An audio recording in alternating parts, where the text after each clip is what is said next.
Hello Mima, naghahanap ka ba ng Bluetooth earpiece na matagal malobat? Well, ito na ang hinahanap mo. Comes in the packaging pala is may extra buds na siya, instruction manual at saka yung kanyang charger. Although sa charger, ito pa rin yung pinakamumurahing charger. You still have to buy your own. Anyways, 250 pesos lang naman to. Bago nga ako gumawa ng review video na to, ay talagang sinubukan ko muna siya for 2 days. Kinamit ko siya for 2 days at 40% pa rin ako, hindi ko na nga natiis at kailangan ko na rin isubukang i-charge para masiguradong nasi-charge siya. Napaka-premium ng feel to. At saka, makikita mo sa panel sa gilid kung ilang percent na lang yung porsyento ng charge mo.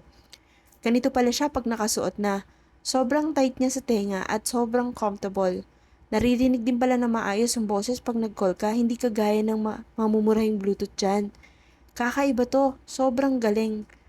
Although napakamura niya, napaka-functional at talaga namang matagal siyang malubat. Ito nga yung mga buttons na nasa gilid niya.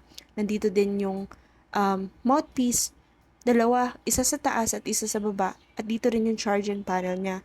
May indicator ka din kung ilang percent na lang yung battery mo. Rotatable din, pwedeng left and right.